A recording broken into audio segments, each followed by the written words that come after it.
조회수보다 수익률을 중시하는 돈셈 정현두입니다. 이번 시간은요, 제가 지난 시간에 이제 강의를 실컷 찍고 올리려고 했더니, 부양책 관련해가지고, 부양책이 지금 굉장히 중요한 키다. 이렇게 설명을 드리고 업로드를 하는 과정에, 트럼프가 트윗을 해서, 이 경기 부양책 협상을 중단하라. 라고 해서 잠깐 시장이 좀 빠졌다가 그 이후로 다시 좀 돌아온 상황인데요. 그래서 상황이 좀 많이 바뀌었기 때문에 뭐 사실 크게 바뀐 건 아닌데 어쨌든 그런 이벤트가 있었기 때문에 한번 또 설명을 드리려고 또 이번 시간 준비를 해봤습니다. 자, 트럼프가 지금 확진 판정을 받았다가 이제 퇴원까지 했죠. 근데 이제 잘 모르시는 분들이 퇴원한 게 이제 음성 판정을 받아서 이제 완치된 줄 아는데 그거 아니라는 거 아시죠? 일단 치료를 이제 백악관에서 계속 한다는 건데, 뭐 의료진들이 몸 상태가 좋고 심지어 이제 대통령이니까 가서 거기서 일을 해라 뭐 이런 식으로 얘기를 했다 그러는데, 아마 이게 트럼프가 처음 확진 나왔을 때 그 동정표가 있을 거라는 말도 있었어요. 실제 보리스 존슨 영국 총리 같은 경우는 그때 그 내각 지지율이 한 40% 정도 됐었는데, 그 확진 뉴스가 나오면서 뭐 응원을 하는 것도 없잖아 있었고 동정표도 있었는지 지지율이 뭐 순간적으로 한 70% 올라가기도 했었는데, 트럼프는 그러지 않았어요. 트럼프는 동정표 같은 건 없었습니다. 그래서 오히려 자신의 그 확진이 그 지금 대법관 임명을 둘러싸고 갈등이 더 깊어져서 부양책이 대선 전에는 합의가 이루어지지 않을 거라는 생각이었다가 이제 트럼프가 이제 그 확진이 되고 하니까 공화당도 뭔가 필요해서 오히려 이거 합의 가능성이 높아지는 것 같아서 증시가 오히려 반등을 해버리니까 증시가 더 잘 나가고 세상이 별일 없이 돌아가는 거다 보니 지금 트럼프가 가장 자랑하는 게 경제고 증시잖아요. 그런데 본인이 지금 어떻게 될지 모르면 자기 굉장히 힘들고 아픈데 트윗도 뭐 물론 나중에 스트레이도 맞고 엄청나게 했지만 초반 한 이틀 정도는 지난 강의에서 보여드렸다시피 한두 개밖에 못했잖아요. 굉장히 좀 앓고 있었는데 세상이 아무 문제 없이 잘 돌아가는 것 같으니까 주도권을 한 번도 놓쳐본 적도 없고 놓치는 꼴을 볼 수도 없는 트럼프가 뭐 증시뿐만이 아니라 이제 그 전국의 주도권을 잡기 위해서 한번 이걸 부양책을 캔슬을 한번 놨는데, 그게요, 물론 처음에 퇴원했을 때는 이제 자기는 코로나를 이겨냈고 이제 증시는 사상 최고치를 갈 것이고 뭐 이런 식으로 얘기를 했었는데, 그 여론조사를 받겠죠, 병원 참모들도. 근데 이제 그 조 바이든의 그 지지율이 조금 더 높아지는 상황이 되다 보니까 긴장감이 굉장히 좀 커진 상황에서, 만약에 이 상황에서 자기가 퇴원을 했는데 민주당을 합의를 하면 민주당의 생각을 자기가 좀 받아들이는 모양이 되고, 그것 때문에 증시가 부양책이 당연히 통과되면 당연히 상승을 할 거잖아요. 그렇게 되면 이게 본인이 아니라 바이든이 되더라도 시장이 안정되고 상승할 수 있겠다는 것을 보여주는 셈이 되는 거죠. 트럼프의 가장 큰 자랑거리가 갑자기 물거품되는 걸 수도 있기 때문에 이거는 트럼프 입장에서는 받아들일 수 없는 상황이었을 겁니다. 그래서 이제 캔슬을 놨는데, 이것도 이제 이렇게 되면 모든 이목이 이제 본인 트럼프한테 집중이 될 것이고, 당연히 뭐 민주당 같은 경우는 이제 엄청나게 비판을 했죠. 사실 저도 그 뉴스를 처음 봤을 때 물론 승부사 기질이 있고 다 대본이 중요하고 하지만 정말 나라보다는 자기밖에 모르는구나 이런 생각이 좀 없잖아 있었는데, 펠로시 하원 의장 같은 경우도 지금 이제 그 끔찍한 실수다. 끔찍한 실수고, 나라는 전혀 생각하지 않고 본인의 선거만 생각하고, 그래서 지금 백악관도 자기 때문에 미국에서 가장 위험한 지역이 됐다고 굉장히 강력하게 비판을 합니다. 뭐 사실 실제 외신 기자들도 그 얘기를 하더라고요. 그 확진자들이 그 마스크 당기고 돌아다니는 백악관에서 취재한다는 거는 이제 북한에서 취재할 때보다 더 쫄깃하다 뭐 이런 얘기도 하던데, 사실 뭐 그럴 수밖에 없었죠. 그래서 트럼프는 주도권을 잡기 위해서 캔슬을 놨는데, 그것 때문에 오히려 그 여론이 조금 더 나빠진 것 같아요. 그래서 본인도 약간 번복을 하죠. 번복을 합니다. 일단 취소하라고 해놓고는 이제 개인들, 그러니까 일반 대중들한테 가장 피부로 와닿을 만한 뭐 $1200의 현금 지원이라든가, 아니면 지금 이제 항공사가 좀 굉장히 위험해서 지금 수만 명이 해고될 수도 있는 상황이다라고 해서 지금 펠로시도 뭔가 움직이려고 했잖아요. 그리고 항공사의 지원에 대한 프로그램, 그리고 PPP, 그러니까 중소기업들의 이제 급여 보호 프로그램 이런 것들을 빨리 통과시켜야 된다. 나는 사인할 준비가 돼 있다. 뭐 듣고 있는 펠로시 뭐 이런 식으로 얘기를 했는데, 예, 이것도 사실은 그래서 그런 말도 있습니다. 아, 제가 스트레스를 받더니 정신이 왔다 갔다 하는구나. 뭐 이런 것도 직관적으로 느낄 수가 그런 생각을 할 수도 있겠는데, 일단 자기가 던졌을 때 여론이 악화됐으니까 사실 지금 트럼프 지지층들은 부양책이 안 된다는 게 굉장히 힘들 수 있거든요. 그래서 이제 일단은 좀 땡겨왔는데 주도권을 가져왔지만 이게 자기도 사실 정치적 부담이죠. 이 선거 때까지, 물론 선거가 한 달도 안 남았다지만 그때까지 이 모든 문제가 본인한테로 가면, 트럼프가 이걸 제껴가지고 안 된다라고 하면 이것도 부담이니까 얼마 되지 않아서 다시 이제 그 합의책을 안 한다고 한 지 얼마 안 돼서 다시 뭐 내용은 조금 다르고 좀 더 긴급하다 뭐 이런 얘기를 하긴 하지만 뭐 다시 좀 물러서는 모습을 보여줬는데, 사실 뭐 트럼프를 보면 이런 짤이 생각나지 않나 하는 생각을 하는데, 이게 반등할 때가 재밌어요. 이게 트럼프가 이번에 약간 실책을 한 걸 수도 있다는 게, 부양책을 이제 안 하겠다고 해서 주가가 빠졌잖아요. 그래서 다음에 바로 부양책에 대해서 다시 할 것 같이 얘기하니까 원래대로 돌아왔다는 건데, 여기까지 굉장히 간단하잖아요. 근데 돌아올 때 보니까 돌아오는 내용이, 지금 여기 이제 글씨가 보이실지 모르겠는데, 이게 사실 친환경, 재생에너지 관련 이런 쪽이 굉장히 강력하게 상승을 했거든요. 이건 뭐겠습니까? 바이든 테마주잖아요, 어떻게 보면. 그러면 이게 사실 그렇습니다. 지금 트럼프가 무리해서 퇴원을 해가지고 전국을 주도하기 위해서 부양책을 자꾸 흔들려고 하고 있지만, 사실 이 자체가 굉장히 무리수라서 강력한 부양책을 드라이빙하고 있는 민주당의 당선 가능성이 좀 높아지는 상황에 트럼프가 약간 발을 빼는 모습을 보여주니까, 그 민주당 바이든 테마주들이 좀 더 밀고 나가는 이런 모습을 좀 보여주지 않았나 하는 생각을 좀 하고요. 짧은 제가 강의를 7일 날 새벽에 찍었는데 오늘 9일 새벽이잖아요. 그 한국 시간 새벽 4시 6분 정도 됐는데, 그 사이에 어떻게 보면 좀 더 까먹었지? 이제 트럼프가 뭘 이렇게 한 것 같지는 않다는, 물론 온라인에서 팔로워가 늘었고 좋아요 수가 늘었다는 건 말씀을 드렸고요. 그래서 일단 잠깐 시장을 얘기를 해보면, 지금 이제 나스닥이든 우리나라든 9월 2일 고점을 찍고 가격 조정을 동반한 기간 조정을 한 달 조금 넘게, 지금 오늘이 이제 9일이니까 그 정도, 한 달 정도의 조정을 거쳤잖아요. 그래서 저는 이제 사실 이번 조정이 전혀 이상하지 않은 조정이었고, 그러니까 언제 어떻게 올지를 몰라서 그렇지 조정 오는 게 전혀 문제는 없었거든요. 근데 이제 그 조정이 이제 거의 막바지 단계가 아닐까. 그리고 어느 정도까지는 시장에 에너지가 있어서 급락을 하는 걸 용인하지 아직은 하지 않고 있구나. 그래서 저는 뭐 우리나라도 마찬가지고 나스닥도 마찬가지고 지금의 뭐 단기 바닥은 잡았다고 뭐 예전에 한 2주 전에 생각을 했는데, 지금 이제 거의 기간 조정도 거의 끝나가는 게 아닐까라는 거고요. 사실 이제 오늘 삼성전자의 실적 발표도 있었고, 이제 3분기 이제 실적들이 나오는 실적 시즌이 시작되잖아요. 이제부터는 또 이게 굉장한 또 키가 되지 않을까 하는 생각을 하고요.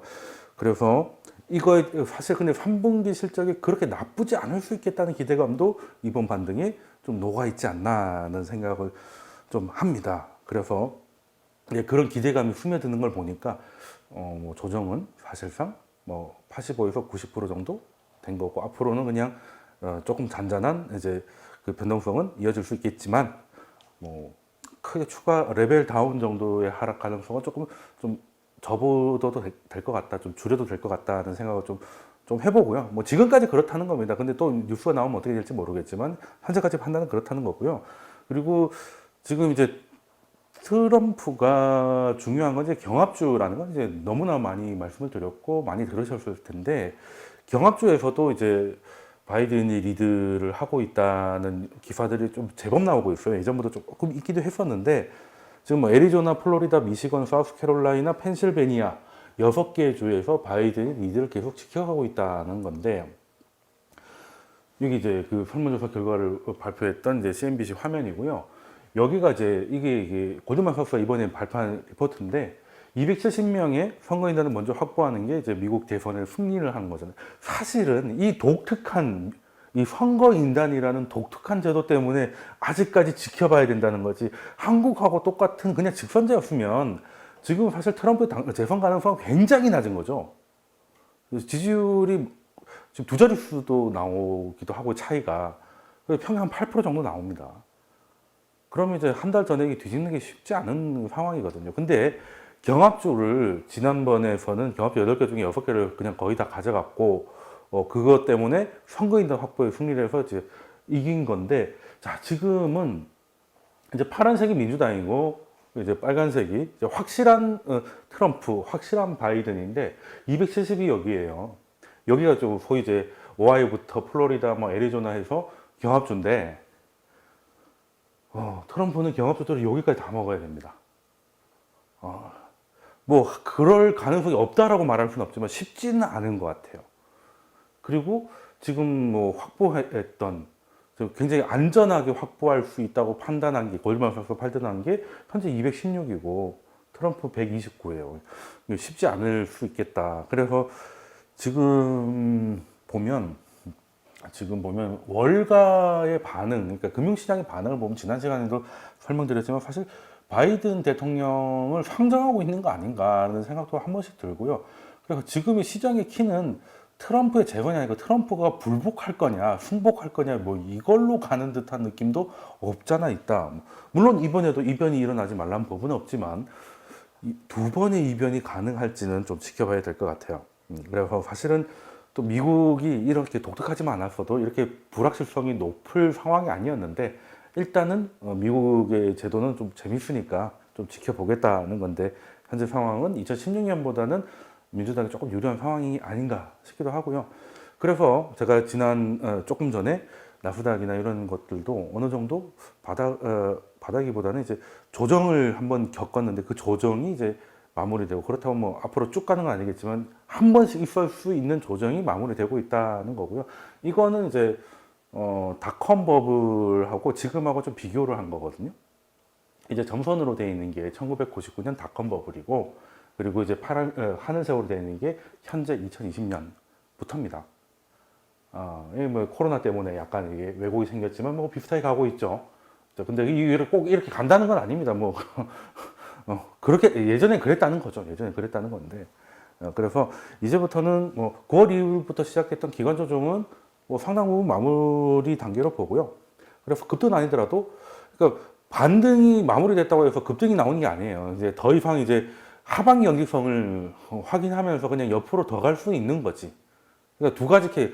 그냥 옆으로 가든지 반등하든지 추가 하락이잖아요. 근데 추가 하락의 가능성이 좀 많이 낮아졌고 앞으로 이 두 개가 있는데 지금 같은 경우는 실적이 앞으로 요렇게 갈 것이냐 요렇게 갈 것이냐 결정하는 키가 되지 않을까 생각을 합니다. 그리고 주식하시는 분들은 다 느끼시겠지만 이제 유동성 풀어가지고 이제 온 건 여기까지 많이 왔잖아요. 이제 진짜 강세장은 실적 시즌에 강할 때, 그 기업들의 실적이 좋게 나오니까 주가 그냥 갈 수밖에 없고, 그리고 실적 시즌에 강한 장이 진짜 강세장입니다. 앞으로 강세장이 된다는 게 아니라 실적이 잘 나오면 그럴 수 있다는 거고, 저는 그럴 가능성도 무시는 못한다고 봅니다. 무시는 못한다고 보고, 뭐 삼성전자도 굉장히 뭐 좋았잖아요. 근데 삼성전자 발표하면 빠지는 게 뭐 무슨 삼성전자 실적이 놀랍게 나오는 게 전혀 놀랍지 않아서 그런 건지 뭐 어쨌든 늘 그래왔는데 중요한 거는 실적 시즌이 강한 장이 진짜 강세장이다라는 거. 앞으로 좀 이제부터 실적을 좀 봐야겠다라는 거고. 오히려 대선 불확실성은 예전보다 조금 줄었고 이제는 실적이 그 이제 중요한 비중을 차지하는 것 같다는 거 말씀드리고요. 자, 그러면 한번 생각해 볼게요. 뭐 실적은 어떻게 될지 이제 보면 되는 거니까 바이든 대통령이 되면 그리고 이제 상하원도 선거를 같이 하지 않습니까?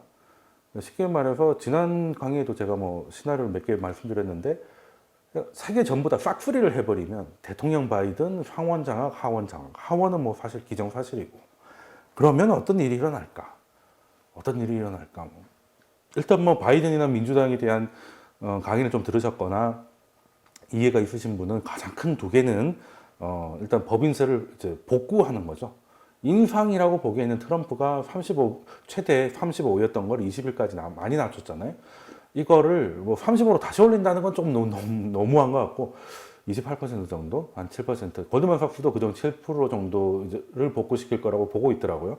네, 저도 그 정도라고 생각을 하고 한다면 시기는 좀 그 바로는 아니겠지만 그 다음이 공격적인 재정 정책입니다.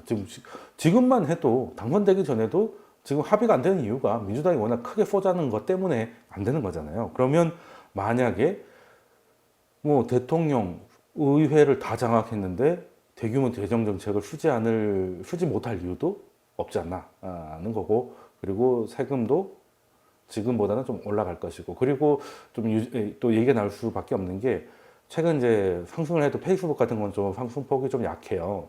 뭐 아시다시피 이제 그 보고서가 하나, 이게 뭐 구속력이 있는 건 아닌데 그 약간 제안서 보고서 같은 게 나왔는데 하원 법사위원회에서 쉽게 말해서 플랫폼 기업들이 이제 갑질했다는 거죠. 갑질한 게 맞다는 거고, 이걸 가지고 뭔가 이제는 근데 일단은 이게 구속력은 없지만 갑질을 했다는 거를 이제 거의 이제 결론을 냈으니까 뭐라도 하지 않겠냐?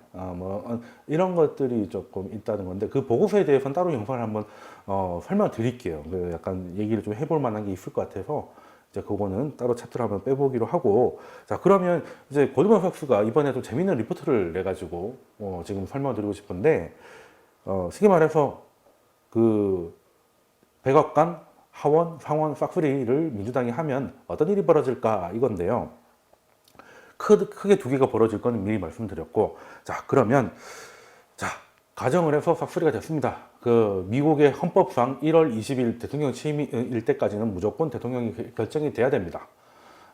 예전에 그 대법관이 중요한 게 그 아들 부시 재선 때 그 대법관이 이제 재검표를 이제 하지 마라라고 해서 그 아들 부시의 당선이 확정됐지 않습니까? 근데 그것도 잘 보면 대법원이 그러니까 결정을 내준 거는 이제 재개표를 할 거냐 말 거냐였거든요. 근데 재개표를 하려고 할 때 대법원까지 오는 시간이 있었기 때문에 사실 재검표하고 좀 문제가 생기면 1월 20일까지 대통령이 없게 되는 상황이 올 수도 있거든요. 헌법으로 지정이 되어 있기 때문에 그 날짜가. 그래서 이제 연방대법원에서도 야 그냥 결론 한번 나왔는데 뭔가 좀 싸하다고 다시 까는 거 그냥 하지 말자가 된 것 같아요. 뭐 그럴 수도 있습니다. 왜 일단 그날에 나라의 대통령이 있어야 되는 것도 중요한 헌법적 가치였기 때문에, 그렇기 때문에 만약에 지금 트럼프가 이제 그냥 누가 봐도 이건 재검표 할 필요도 없고 차라리 재검표를 하자 그러면 그냥 쿨하게 해줄 정도로 이제 차이가 나면 이제 깨끗할 것이고 뭐 아닐 것이고 이런 별 얘기가 있는데, 일단 여기서 시나리오의 전제는 이제 바이든 당선이니까 1월 취임할 때부터 대규모 재정정책, 공격적인 재정정책을 발표할 거라고 보고요. 최소 2조 달러는 할 거다. 뭐 지금도 뭐 벌써 2조 달러는 뭐 넘게 해야 된다고 뭐 그러고 있는데, 뭐 2조는 기본 요금이 아닐까? 뭐 3조도 가능할 거다라는 생각을 하는데, 어디다가 그걸 쓰냐? 인프라죠. 인프라에 쓰고, 뭐 이제 또 바이든 같은 경우는 워낙 날씨나 기후 환경에 관심 많으니까 기후 그리고 헬스케어, 그 약가를 약간 인상하는 쪽입니다. 민주당 같은 경우는 그쪽이고, 교육 분야에 좀 꽤 크고 한 번이 아니라 좀 장기적인 플랜을 보고 이제 가는 장기 지출 계획이 좀 나올 거라는 거죠. 재원 조달이 중요할 텐데 여기에는 뭐 당연히 국채 발행도 있을 것이고, 그리고 이제 다시 좀 올라가는 법인세나 아니면 좀 고소득층의 그 소득세율을 조금 더 높여가지고 이제 세원도 확보를 하고 뭐 국채를 발행해서 뭐 이렇게 할 가능성이 좀 높다고 보고요. 일단 중요한 게 경제가 완전 고용, 그러니까 뭐 예전처럼 코로나 이전처럼 한 4% 실업률이 4% 이하로 내려가고 뭐 이런 거, 그리고 2018년처럼 인플레이션이 2% 정도에 도달하더라도 연준이 그 얘기를 했지 않습니까? 그냥 선발른다고 2% 선발른다고 바로 금리 인상할 거 아니라고 했으니까 이제 그거를 당연히 연준이 말을 바꾸지 않는다면 이 정도의 재정 지출로 미국의 GDP는 임기 초에 지금 안 한 것보다 2에서 3% 정도의 추가 성장률이 나올 것이다라고 보고 있더라고요. 물론 이제 이게 나중에는 재정 정책은 이제 물가를 자극하잖아요. 통화 정책보다는 당연히 뭐 인플레이션 자극을 할 건데 이게 나중에는 뭐 0.2% 정도 근원 물가, PC 물가 기준으로 뭐 0.5%, 0.4% 정도의 물가 인상 효과도 있을 것인데 이건 조금 시간이 걸릴 문제고 집권 초기에 인프라 투자가 집중되면 그 해에는 좀 지금보다 더 2에서 3%의 GDP 성장률이 나와주면 경제만 딱 놓고 보면 세부적인 거 빼고 코로나 이전 수준으로 돌아갈 수도 있겠다는 전망을 좀 하고 있더라고요. 하고 있고 저도 충분히 동의를 합니다. 이 부분에 대해서. 특히 재정 정책이 좀 사실 공화당이 되고 공화당이 황혼이 되고 트럼프 대통령이 된다 하더라도 어느 정도의 부양책은 필요할 겁니다. 지금은 부양책 없이 파월 의장이 그 얘기 했었습니다. 며칠 전, 어젠가요? 부양 정책 없이 갈 수 없다. 그 정도로 자생적으로 경제가 가기에는 갈 길이 멀다라고 이거는 누가 봐도 나오는 건데 지금은 이제 선거를 앞두고 좀 노이즈가 낀 상황이고 그래서 이렇게 재정 정책을 쓰게 되면 통화 정책으로 그냥 돈을 풀고 하는 것보다 물가가 당연히 더 자극이 되기 때문에 연준의 금리 인상이 예상보다 한 2년 정도 빨라질 가능성이 있다라고 하는 건데 지금 연준은 2023년까지는 그냥 고정으로 점도표로 얘기를 했잖아요. 근데 골드만삭스 같은 경우는 근데 23년까지는 그냥 보장인 거고 아직 연준의 입장에서는 이제 그때까지는 제로 금리 그 다음 23년 지났다고 바로 올린다는 건 아닌데 만약에 이런 재정 정책이 쓰인다면 골드만삭스 같은 경우는 2025년 저도 한 그 정도 봤거든요. 금리를 다시 인상을 할 시기가 25년 정도 될 건데 재정 정책이 이렇게 들어가면 23년 정도부터는 어느 정도 가능하지 않겠나라는 생각을 좀 하고 리포트에서도 그런 얘기를 하고 있더라고요. 하고 있는데 사실 보면 이 인프라 투자라는 게 제가 트럼프 대통령이 되고 저도 약간 굉장히 당연히 놀랬죠. 그 트럼프의 당선이 굉장히 이변이었고 놀라웠는데 그래도 내심 좀 기대를 했던 거는 인프라 투자에 대해서 이제 필요를 많이 했기 때문에 이게 경제나 특히 이제 글로벌 경제에 또 활력을 좀 넣을 수 있지 않을까. 그래서 최소 뭐 1.5조 달러 뭐 이런 얘기가 있었습니다. 뭐 지금 기억도 안 나지만 그때 인프라 투자 얘기가 굉장히 많이 있었어요. 근데 못했죠. 그리고 사실 트럼프는 이제 이 인프라 투자가 재선 필승 카드였습니다. 그러니까 지금과 딱 트럼프의 산을 돌아보면 첫 해 뭐였어요? 취임하고 제일 먼저 한 게 법인세 납니다. 35%였던 거 21% 낮췄죠. 그리고 송환세. 애플 해외 법인이 애플 본사에다가 돈 보내면 세금 때리는 건 많이 깎아줬습니다. 이게 뭐겠습니까? 국내 기업들, 그러니까 미국 국내 기업들한테 영양제를 먹여가지고 체력을 키워를 벌크업을 하는 거죠. 왜? 다음해부터 중국하고 싸울 거니까. 그래서 첫 해에는 시진핑하고 사이 좋았잖아요. 안 싸웠습니다. 다 좋았어요. 그때는 어떻게든 해서 법인세나 텍스 리폼 성공하고 그 다음부터 벌크업이 됐다고 생각을 하니 그때부터 중국을 이제 때리기 시작했는데 여기까지는 좋다 이거예요. 여기까지. 중국을 때려가지고 뭔가를 얻어내겠죠.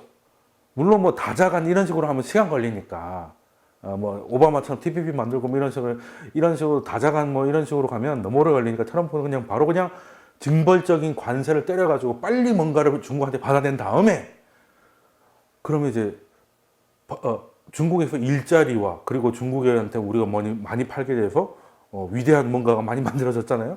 그런 다음에 뭘 하느냐? 인프라 투자를 이제 선거해 초까지는 돌려가지고 그 효과가 이제 선거 임박에서 다가오기 시작하면 경제 대통령으로 재선 쭉 가는 거. 굉장히 어떻게 보면 그림대로만 됐으면 그냥 재선은 걱정 없이 가는 거였어요. 근데 모든 문제가 첫 번째 중국이 너무 버텨요. 생각보다 즐깁니다. 이게 중국을 이해를 잘 못한 것 같아요. 아시아를 이해 좀 잘 못한 걸 수도 있습니다. 이게 자신은 비즈니스맨이고 합리적 이익에 대해서 왔다 갔다 하는 사람이지만 시진핑 같은 경우는 이제 가오도 중시하는 거 얼마나 체면을 중시합니까? 그런데 거기다 대고 굉장히 모욕적으로 이제 득달을 많이 했지 않습니까? 이제 시진핑이 그때 5월이었나요? 뭐 이런저런 나름 합의를 하기 위해서 많은 이제 선물을 가지고 갔는데 뭔가 제안을 가지고 뭔가 했었는데 그냥 다 판을 엎어버렸잖아요. 우리도 이제 왜 하노이 때 김정은하고 만나가지고 그냥 쌀국수만 먹고 가버렸지 않습니까? 그게 뭐 미국인들도 마찬가지겠지만 이게 특히 이제 황제와 다름없는 중국에서 시진핑을 넌 나에게 모욕감을 줬어 약간 이런 느낌이잖아요. 그래서 생각보다 내가 곧 죽어도 너한테는 바로는 안 돼 뭐 이런 게 좀 없잖아 있지 않습니까? 그래서 무역 분쟁이 사실 1년 안에 다 어떻게든 했었어야 되는데 2년을 끌지 않습니까? 이 합의가 나온 데까지 작년 1월 15일에 1차 합의. 근데 1차 합의도 사실 더 이상은 확진 안 하겠다는 정도의 합의였고, 그것도 이제 첫 합의니까 그런 의미가 있겠다고 하지만, 무역 분쟁에서 뭔가 얻으려고 했던 것 치고 좀 약한, 뭐, 어쨌든 그런 게 있는데, 중국이 버텨버렸고, 그리고 뭔가를 받아내서 이제, 야, 그래도 빨리, 아직 1월이니까 인프라 투자 땡기자, 뭐 이런 식으로 가려고 하는데 뭐가 왔어요? 코로나가 왔죠. 근데 사실 코로나는 트럼프한테 어떻게 보면 기회였을 수도 있어요. 그러니까 방역에 대해서 뭐 그러니까 굳이 그렇게 코로나를 까내릴 필요는 없었지만 뭔가를 하기 위해서 대규모 재정 정책을 좀 그냥 돈 주는 거 말고 진짜 이제 인프라 투자 하려고 했던 걸 여기 얹어가지고 세게 가면 뭐 미국 경제가 약간 디플레이션 좀 빨리 벗어날 수도 있는 상황이었고, 그럼 그때부터 빨리 했으면 지금 좀 어느 정도 효과가 꽤 나왔을지도 몰라요. 그러면은 지금 이 정도보다는 훨씬 박빙이거나 아니면 코로나 이전에는 왜 트럼프가 지지율이 앞서 있었잖아요. 그 상황이 유지됐을 수도 있다고 봅니다. 근데 이게 중국이 이제 시간을 끌고 코로나에서 헛받질을 하면서 이 인프라 투자가 어떻게 보면 필승 카드였는데 지금 민주당 쪽의 카드로 넘어가고 있는 상황이 돼버렸어요. 제가 뭐 트럼프를 걱정할 이유는 없지만, 근데 투자자 입장에서 인프라 투자는 되는 게 좋거든요. 이게 트럼프가 인프라 투자를 제대로 못했던 이유 중에 하나가 일단 중국이 이제 시간을 너무 소비를 시킨 것도 있는데다가 그 과정에 공화당하고 등을 너무 많이 졌어요. 원래도 공화당 결이 아니죠, 트럼프는. 특히 인프라 투자라는 건 공화당원, 특히 이제 상원을 차지하고 있는 공화당원들에게는 별로 좋은 얘기가 아닙니다. 공화당이 추구하는 가치가 뭐예요? 작은 정부잖아요. 작은 정부. 근데 인프라는 나라가 돈을 쓰는 건데, 그래서 그 사람들을 진짜 인프라를 밀어가지고 뭔가를 할 생각이 있었으면 무역 분쟁 때 그렇게 내부 반대 이런 거 막 그런 거 없이 마이웨이로 가지 말고 어느 정도는 그게 좀 있었어야 좀 인프라 투자로 가는데도 좀 이렇게 있는데, 지금 공화당에서도 은근히 도와주지 않죠. 도와주지 않았고, 그래서 지금 시간은 없는데 이제 막판에 코로나까지 걸리고 여하튼 머리가 아플 겁니다. 그런데 투자자 입장에서는 인프라가 어떻게든 돼야 되잖아요. 돼야 됩니다. 특히 재정 지출을 많이 하게 되면 달러가 약세가 될 수밖에 없거든요. 그러면 우리한테는 달러 약세가 굉장히 좀 이렇게 당내 급락이 아니라면 달러 떨어진다고 해서 다른 데로 가기, 지금 이제 대체가 없기 때문에 달러가 좀 어느 정도 약세되는 거는 달러의 위상에 크게 문제는 없는데, 이제 그런 게 되고 원화가 좀 지속적으로 구조적으로 강세를 조금 보여준다면 한국한테는 굉장히 큰 기회입니다. 우리 최근 고점이 2,600 넘었을 때 그때도 이제 원화가 좀 강세였고 위안화 강세가 숨어 있었거든요. 이제 그래서 지금 이제 인프라 투자는 돼야 되는데, 그게 저는 트럼프가 하든 바이든이 하든 저는 상관없어요. 일단 인프라 투자를 하면은 우리한테는 나쁠 거 없다. 그래서 기다리고 있었는데 트럼프는 이런저런 중국과의 싸움, 그리고 집안에서의 뭐 약간 이렇게 집안 단속이 안 돼가지고 뭐 못했던 건데, 근데 아싸리 그냥 원래 그런 거 좋아하고 재정 지출 좋아하는 민주당이 백악관, 상원, 하원 싹쓸이 하면 인프라 투자가 트럼프가 하려고 했던 것보다 더 세게 더 많이 갈 수 있겠다는 생각도 듭니다. 고드만삭스 보고서에도 그 얘기가 나오고요. 일단은 트럼프는 1.5조 달러 정도 얘기했는데, 여기는 기본 요금이 뭐 지금 5차 부양책이 뭐 2.2조였나요? 뭐 그 정도부터 차이있기 때문에 정권 다 잡으면 더 할 수도 있겠죠. 근데 기본 요금 한 2조는 가니까 나쁘지 않고, 그리고 지금 너무 이제 기술주에 또 쏠려 있다 보니까 이게 좀 이게 추가적인 뭔가를 하기 좀 부담스러운데 다른 섹터들한테 이제 숨통을 돌리는 하나의 그게 될 수도 있겠다는 좀 생각이 좀 들어서, 그래서 지금은 어떻게 보면 만약에 이제 싹프리가 되면 인프라 투자의 실현 가능성은 오히려 높아진다. 오히려 높아진다는 것이고, 그것 때문에 이제 결론은 아무래도 재정 정책으로 돈을 많이 쓰게 되면 그 중앙은행이 금리를 낮추는 거는 이제 통화 정책으로 좀 간접적으로 가는 것이고, 재정 정책은 직접 어디다 집행을 하는 거기 때문에 그 인플레이션 자극이 조금, 그렇다고 물가가 세게 갈 것 같지는 않습니다. 이게 물가가 세게 가려면 이 공급보다 수요가 팍 늘어서 가격이 확 올라줘야 되는데, 지금 보면 공급이 문제였던 게 아니라 이제 수요 쪽에, 특히 미국 고용 시장이 돌아오지 않으면 주식 시장 돌아오고 경제 돌아온다 하더라도 수요가 폭발하지 않아요. 그럼 인플레이션이 세게 가기 힘들고, 그러니까 연준이 계속 힘들다 앞으로 알 수 없다 계속 그 얘기하는 겁니다. 재정정책 써라 뭐 하는 것도 다 이유가 있는 거거든요. 그래서 장기금리는 이제 어찌됐든 상승을 좀 할 거고, 재정정책을 쓰게 되면 그리고 두 개죠. 인플레이션도 오는 데다가 국채 발행이 늘을 거니까 장기금리는. 근데 많이 상승은 안 합니다. 많이 상승하면 또 연준이 눌러줘야 되니까.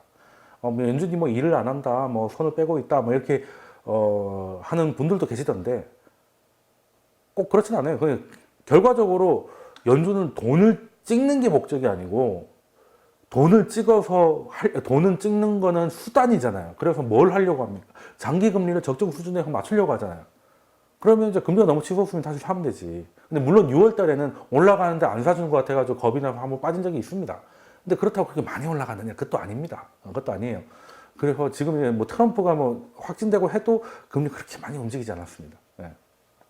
그래서 뭐 장기금리는 어느 정도 상승은 하겠지만, 시장에 부담을 주는 이제 크게 상승은 연준이 뭔가를 할 가능성이 있다. 근데 문제는 이거죠. 금리가 많이 올라가 시장이 식겁을 한 다음에 연준이 나올 거냐, 그 전에 적정히 할 거냐, 타이밍이 중요한 것 같고, 그리고 이제 당연히 미국이 돈을 풀고 돈을 많이 쓰니까 달러 약세가 더 하방 압력이 높아지겠죠. 그러면 재정정책 가지고 인프라 투자 뭐 하겠어요? 뭔가 많이 만들겠죠. 무형도 있겠지만 유형도 많으니까 상품 가격, 커머디티의 가격도 좀 상승 압력을 조금 엄밀히 말하면 디플레이션 압력이 조금 약해지겠다. 뭐 이런 게 결론이었거든요. 예, 그 결론이었습니다. 뭐 저는 크게 그렇게 어려운 논리도 아니고, 만약에 그렇게 된다면 충분히 그럴 개연성은 있다라고 봅니다. 근데 우리는 이제 거기서 이제 어떤 섹터에 어떤 종목을 어느 가격에 들어가야 될 것인가를 이제 진중하게 좀 고민을 해야 될 건데, 아직은 결론 난 거 아니니까 조금 시나리오를 만들어 가면서 보고 있죠. 자, 그러면 대선에 대해서는 좀 지켜보고, 대선은 어쨌든 시간부 그 이슈잖아요. 어쨌든 결론이 날 거 아니겠습니까?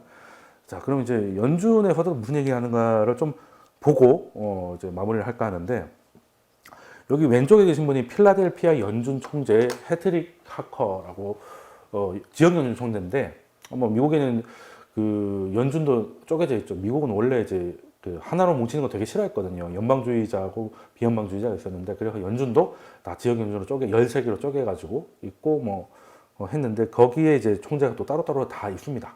근데 필라델피아의 해트릭 하커 같은 분은 뭐라고 얘기했냐면, 최근의 이야기인데 뭐 늘 해오던 얘기입니다. 사실 연준이 늘 하던 얘기는, 빠른 경기 부양을 위해서는 추가적인 재정 정책이 필요하다. 재정 정책 써라. 이거 통화 정책으로 될 게 아니다. 이 얘기를 또 하고 계신 거고요. 그래서 올해 말까지 GDP 성장률은 코로나 이전으로 회복은 될 건데, 실업률 회복이 23년이나 될 거다는 얘기를 했어요. 그럼 올해 되면 2년 정도의 차이가 발생한다는 거고, 그리고 지금 또 지역 연준 총재 중에서 좀 시장 좀 잘 보고 이런 분들이, 뭐 다른 분이 못 보기보다는 그래도 좀 챙겨봐야 될 사람이 있지 않습니까? 이제 그 중에 한 분이 있는데, 제임스 블라드 총재인데, 세인트루이스 연준의 지역 연준 총재인데요. 이분은 뭐 2018년에 금리 이제 네 번째 올릴 때도 강하게 반대를 했습니다. 그래서 뭐 대표적인 비둘기파로 분류되고 있고, 근데 시장 좀 잘 봐요. 잘 보고 마치 이제 뭐 꼰대 같은 이야기보다는 실제 시장이 뭘 보고 있는지 이런 걸 잘 아시는 것 같은 분이라 잘 챙겨봐야 될 분인데요. 이분이 뭐 어디서 인터뷰를 했다거나 연설을 했다거나 하면, 이번에 월스트리트 저널하고 인터뷰를 했는데, 그 GDP가 이제 3분기 때 연율로, 미국은 연율로 하는 거 아시죠? 한 30%가량 성장을 할 것 같다. 물론 2분기 때 그 정도 이상, 조금 이상으로 빠지긴 했습니다만, 그래서 굉장히 좀 빠른 회복이죠. 빠른 회복인데, 그래도 연준은 좀 굉장히 완화적인 통화 정책을 유지할 것이다. 이유가 뭐다? 예, 똑같은 얘기입니다. 경제는 빨리 돌아올 수 있다는 거예요. 빠른 회복을 할 수 있다는 겁니다. 근데 문제는 경제가 돌아오는 거하고 고용 시장이 돌아오는 거, 실업률, 뭐 고용률 이런 것들은 굉장히 좀 천천히 돌아올 것이다. 그래서 연준은 고용 시장을 보기로 했기 때문에 이 고용 시장이 팬데믹 이전으로 돌아갈 때까지는 완화적인 정책을, 그렇다고 꼭 완화적이라고 해서 무조건 제로 금리는 아니겠지만 원래대로라면 더 올라가셔야 될 것, 충분히 완화적으로 태도를 이어갈 것이라는 걸 계속 사인을 주고 있습니다. 이걸 보면 뭐 어쨌든 뭐 투자라는 게 쉽지가 않잖아요, 그죠? 특히 주식시장이라는 거, 이거 뭐 저 같은 경우도 뭐 하나하나 다 강의를 찍으려면 하루에 몇 개씩 찍어야 됩니다. 그 정도로 뭔가 많이 움직이고 변동성도 큰데, 그럼에도 불구하고 주식이나 뭐 어떤 투자를 정확히 말하면 화폐를 자산화시키는 작업은 그럼에도 불구하고 해야 된다고 저는 생각을 해요. 왜냐하면 이런 상황에서 이건 저금리가 실질금리 마이너스 상황이거든요. 이 상황에서 자신의 그 화폐 가치를 지키는 노력이 분명히 필요하다. 이게 저성장의 생존법입니다. 저성장, 저금리 시대의 생존법이라고 저는 봐요. 예전에 고성장 할 때야, 굳이 고성장 한다는 건 이제 뭐든 잘 된다는 뜻이잖아요. 그럴 때는 차라리 어려운 주식 이런 거 보지 말고, 그때 금리도 꽤 높을 거 아니겠습니까? 그냥 경제가 잘 되니까 그때 그냥 차라리 자영업을 하든지 창업을 하는 게 차라리 그게 돈을 더 버는 거였어요. 예전에 보면 다 우리나라도 뭐 두 자릿수 GDP 성장률 할 때는 다 그냥 다 사장님 했지 않습니까? 왜? 월급쟁이보다 자기 사업을 해야 돈을 버는 건데, 지금은 뭐 사장님보다는 그냥 차라리 공무원이 나은 것 같고, 뭐겠습니까? 어려우니까. 꼭 코로나 이전이라고 해서 뭐 무조건 좋은 것도 아니거든요. 원래 어려웠다 졸라게 어려워진 거죠. 그런 상황이다 보니 이제는 뭐 열심히 해가지고 되지 않는다는 거는 뭐 그렇다고 열심히 안 하는 건 아닌데, 열심히 하면 보통 풀칠하고 열심히 안 하면 이제 뒤지는 뭐 이런 상황이 되다 보니까 본능적으로 사람들이 아는 것 같아요. 본능적으로. 그러니까 뭔가를 이거를 하면은 더 좋다라고 하면 아이고 뭐 그럴 수도 있지, 해도 그만 안 해도 그만인데, 이거 안 하면 죽는다고 판단이 되면 그때는 사람들이 좀 더 훨씬 적극적으로 살아야 되니까. 그래서 그냥 이거는 그냥 글로벌이 다 이런 거는 글로벌이 다 지금 저성장이니까요. 이런 상황이 이어지고 있고, 거기에 적어도 연준이 완화적인 태도를 하고 있는 동안만큼이라도 해야 된다. 2018년 이럴 때처럼 약간 그 논란이 있을 정도로 연준이 금리를 좀 이렇게 강하게 인상하고 있을 때는 안 하는 게 맞을 수도 있어요. 그때 물론 뭐 나스닥은 계속 뭐 어느 정도 갔지만 그 외에 시장은 좋지 않았고 우리나라도 굉장히 힘든 시간을 보냈잖아요. 그럴 때 안 해도 돼요. 그럴 때는 그냥 뭐 S&P 500 이런 ETF 같은 거 그냥 하고 뭐 해도 되는데, 지금 연준이 계속 스스로 계속 이런 완화적인 제스처를 취할 때는 해야 됩니다. 해야 돼요. 물론 주식 시장이라는 거는 연준이 돈을 풀지 않아도 상승할 때 상승을 했습니다만, 이럴 때만큼은 무조건 해야 된다라는 생각을 좀 하고요. 그래서 뭐 요즘에 주식 같은 게 많이 늘어난 게 아닌가 하는 생각을 하고, 물론 시장이 최근에 많이 올라서 이제 좀 불안하실 수도 있어요. 한 번은 뭐 급락을 할 수도 있고, 충분히 그리고 시장은 무슨 일이 생길지 모르는 곳입니다. 그건 맞는 거예요. 근데 왜 우리 사람도 이제 그 생존 신호 바이탈 사인 같은 게 있는데, 시장에도 이제 위험 신호 이런 것들이 있지 않습니까? 이런 것들을 제가 좀 자주 설명드리는 게, 이제 하이힐드 채권 자금 흐름이라든가 아니면 그 원래 경제가 나빠지면 신용등급이 낮은 회사들이 먼저 나자빠지지 않습니까? 그렇게 되면 이제 우량 회사하고 차이가 많이 벌어지니까 그걸 이제 보여주는 거거든요. 지금은 미국 대통령이 코로나에 걸렸음에도 불구하고 그리고 대선 불복 이야기도 나오고 하고 있지만 딱히 시장은 오히려 트럼프보다 시장의 생존 신호가 더 안정적이긴 해요. 현재까지는. 뭐 앞으로 계속 안정적일 거라는 건 아니지만 적어도 지금까지는. 근데 지금이 만만치 않은 상황이거든요. 미 대선을 앞두고 있고 이런 대선이 사실 있었나요?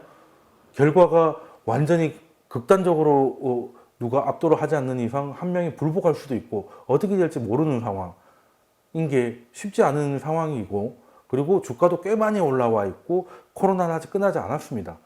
그러면 변동성이 꽤 클 수도 있고 실제 주가는 좀 변동을 하고 있는데 시장의 생존 반응은 뭐 그냥 뭐 그렇게 아직까지는 나쁘지 않네. 그냥 그 119 대원들이 와서 쓰러지는 사람을 딱 봤을 때 제일 먼저 맥박이 있는지 제가 짚어보잖아요. 의식이 있고 맥박이 있어요. 근데 좀 부딪혀가 좀 아픈 거야. 그러면 뉴스에 나오죠. 목숨은 안전하다.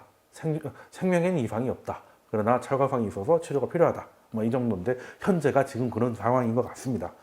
그래서 물론 이 신호가 또 어떻게 우리한테 경고를 보낸다거나 아니면 이 신호를 움직일 만한 큰 뉴스가 있으면 앞으로도 모두 경제에서 더 자주 최대한 친절하게 설명해 드리도록 하고요.